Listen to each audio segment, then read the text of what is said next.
I think it's been part of the DNA since a long time ago. I trained almost 50 years ago. Issue of that time was access to care. I was president of the academy during the Clinton administration when everyone was talking about 45 million or so people not having access to care. The academy announced this week that the new number is 93 million. So obviously the answer is need. There's an ever-growing need for the provision of primary and preventive health care. We team with our physicians, but the opportunity to work with PAs at the earliest time, and in my work as an educator, I think that starts well from the very first part of their entry into the program. Their opportunity to have PAs come in from the community who have expertise in a wide range of areas is something that they look forward to. It's something that they can use as an aspiration.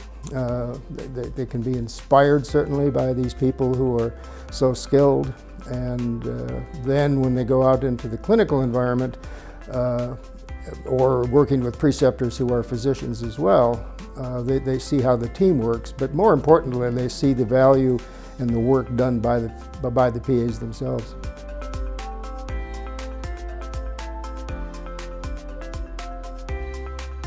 What I would hope to accomplish by having this process prosper and perhaps expand over the years is to have more people be able to see, with the help of the foundation of course, the good work that can be done and identify different ways and unique and special ways of addressing the needs of the people who are underserved.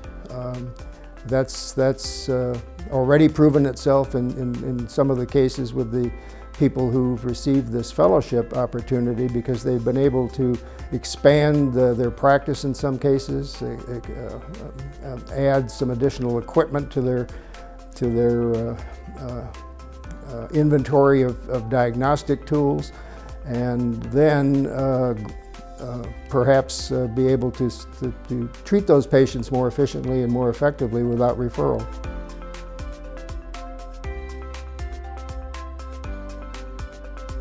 In following these people after they've received either the fellowship or the students who received some of the scholarship, I'm inspired by what they do. Like I suggested, the opportunity for one of the recipients was to purchase some equipment.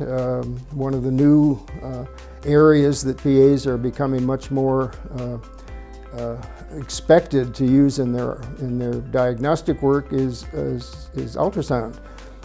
So one of the people whose clinic is 300 miles from her supervisor, and the referral process can be drastically reduced by having access to equipment such as handheld ultrasound. So the fellowship allowed her to purchase one of those units, and that makes her practice much more practical, much more efficient, and hopefully will cut down on the necessity for her referring people 200 or 300 miles away for these very simple procedures.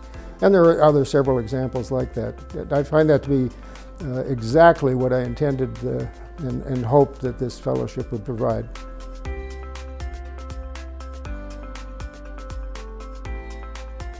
What I would ask them to do is to look and see the tremendous outcomes that has come from the opportunity to work with the foundation. The ability to sit down and devise a process, devise a program that will open up opportunities. It's a combination of inspiration and aspiration, and it provides an opportunity. It's a win-win for all. The students enjoy working with graduate PAs. They're inspired by what they can become, and I think the valuable work that working PAs do in the program is providing inspiration to to the students as well. So it's a win-win, and the foundation has certainly taken the lead in providing some of those opportunities.